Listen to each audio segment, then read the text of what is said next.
जय श्री राधे कृष्णा। ओम नमो भगवते वासुदेवाय नमः। ओम नमः शिवाय। आप सभी श्रोताओं को कार्तिक मास की बहुत बहुत शुभकामनाएं। आज की इस वीडियो में हम सुनेंगे पंचभीखू की 5 कहानियां। अगर आप सभी ने कार्तिक मास के पूरे महीने स्नान नहीं किया है तो आप 11 से और पूर्णिमा तक आप स्नान करके कार्तिक माह के पूरे महीने का फल प्राप्त कर सकते हैं और ये कहानियाँ सुनकर पूरे महीने का फल प्राप्त कर सकते हैं। अगर आप इन 5 दिनों में स्नान करते हैं तो इन कहानियों को अवश्य ही सुनें। आप सभी से अनुरोध है कि इन कथाओं को पूरे भक्ति भाव से और प्रसन्न मन चित्त से पूरा अवश्य सुने, क्योंकि कथा को आधा अधूरा सुनने से संपूर्ण फल की प्राप्ति नहीं होती है। और कमेंट बॉक्स में भगवान राई दामोदर की जय, तुलसी माता की जय लिखना बिल्कुल भी मत भूलिएगा। आइए सर्वप्रथम श्री गणेश जी को याद करके सुनते हैं पंचभीखू की पहली कहानी। तो प्रेम से बोलिए गणेश भगवान की जय, विष्णु भगवान की जय, भगवान राई दामोदर की जय, तुलसी माता की जय। इसी गांव में एक साहूकार था और उसका एक बेटा और बहू भी थे। बहू कार्तिक माह में रोज सवेरे उठकर गंगा स्नान के लिए जाती थी। सुबह जल्दी जाते समय किसी भी पराये पुरुष का मुंह नहीं देखती थी। एक राजा का बेटा भी सुबह सवेरे गंगा स्नान के लिए जाता था। वह हैरान होता था कि मैं इतनी जल्दी उठता हूँ स्नान के लिए, लेकिन कोई है जो मुझसे भी जल्दी उठकर स्नान कर लेता है। कार्तिक माह के 5वें दिन बचे थे कि एक दिन साहूकार की बहू तो स्नान करके वापस ही जा रही थी और उस समय राजा का बेटा स्नान के लिए आ रहा था। आवाज सुनकर वह जल्दी जल्दी जाने लगी, लेकिन जल्दबाजी में उसकी माला मोजड़ी छूट गई। राजा के बेटे ने उसकी माला मोजड़ी उठा ली और सोचने लगा कि जिस स्त्री की है माला मोजड़ी इतनी सुंदर है, वह स्त्री कितनी सुंदर होगी। उसने पूरे गांव में मुनादी करवा दी कि जिसकी यह माला मोजड़ी है वह 5 रात मेरे पास आएगी। साहूकार के बेटे की बहू ने कहलवा दिया कि मैं 5 रात आऊंगी, लेकिन किसी को साग भरने बैठने ना देना। राजा के बेटे ने एक तोते के पिंजरे में बंद कर गंगा किनारे पर टांग दिया।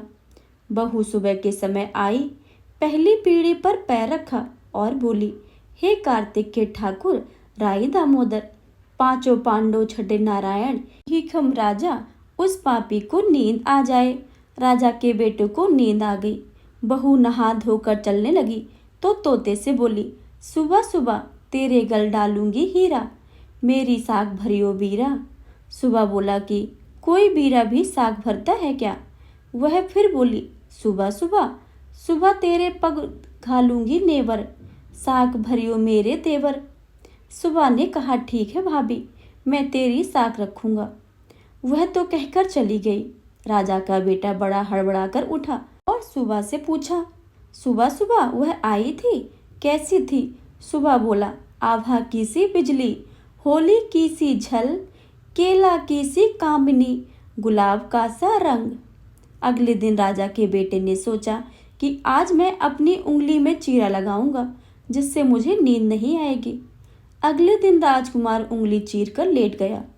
वह आई और भगवान ने उसी तरह प्रार्थना करने लगी और राजकुमार को फिर नींद आ गई।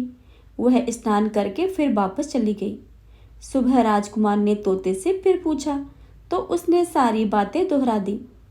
अब राजकुमार बोला कि मैं आज रात में आंखों में मिर्ची डालकर बैठूंगा। रात में वह मिर्ची डालकर बैठ गया। बहू फिर आई और प्रार्थना की कि जिससे उसे नींद आ जाए, और उसको नींद आ गई। राजकुमार ने तोते से बहू के आने की बात पूछी। उसने फिर बता दी। राजकुमार अब फिर सोचने लगा कि आज मैं बिना बिस्तर के ही बैठूंगा, और रात को बिना बिस्तर के बैठ गया। जब वह स्नान करने आई तो उसने फिर से भगवान को प्रार्थना कर और राजकुमार को नींद आ गई। जब वह नहाकर जाने लगी तो आंखें बंद करके चली गई। राजकुमार जब उठा तो वह जा चुकी थी। राजकुमार फिर सोच में पड़ गया और सोचने लगा कि आज मैं अंगीठी चलाकर बैठूंगा, जिससे मुझे नींद नहीं आएगी। फिर वह रात को अंगीठी रखकर बैठ गया। साहूकार की बहू आई और वह भगवान से प्रार्थना करने लगी कि आपने 4 रातें तो निकाल ली हैं, अब यह रात को भी निकाल दो। भगवान ने उसकी बात रख ली और राजकुमार को नींद आ गई। जब वह नहाकर जाने लगी तो तोते से बोली कि इस पापी को कह देना कि 5 रातें पूरी हो चुकी हैं, वह मेरे मोतियों की माला मेरे घर भिजवा दे। वह राजकुमार की आंखें खुली तो उसने तोते से पूछा कि क्या वह आई थी? तो तोते ने कहा हाँ, वह आई थी और उसने अपनी माला मंगवाई है। यह सुनकर राजकुमार सोचने लगा कि वह तो सच्ची थी, तभी तो भगवान ने भी उसका सत रखा है। कुछ समय के बाद राजकुमार को कोढ़ हो गया। राजा ने ब्राह्मण को बुलाकर पूछा कि मेरे बेटे का शरीर क्यों जल रहा है। ब्राह्मण ने विस्तार से सारी बातें बताईं कि इसने क्या किया था। ब्राह्मण ने कहा कि इसने पतिव्रता स्त्री की बुरी नज़र डाली, इसलिए वह रोग से पीड़ित हुआ है।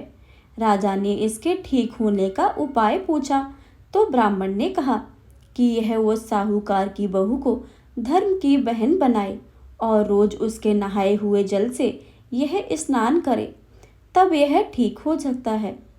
राजा साहूकार की बहू की माला लेकर साहूकार के घर गया और बोला कि यह माला आपके पुत्र वधू की है, इसे ले लें और आपकी बहू के नहाए हुए जल से मेरे बेटे को नहला दें। साहूकार बोला कि वह तो किसी पराये पुरुष का मुंह तक नहीं देखती है, आप इसे नाली पर बिठा दीजिए। जब वह ऊपर से नहाएगी तब यह इस नीचे नाली के पानी से आपका पुत्र नहा लेगा। राजकुमार ने ऐसा ही किया और कुछ समय के बाद उसका शरीर चंदन सा हो गया। हे पंचभीखु देवता, जैसे आपने साहूकार के पुत्र वधू का सत रखा है, वैसे ही सबका रखना।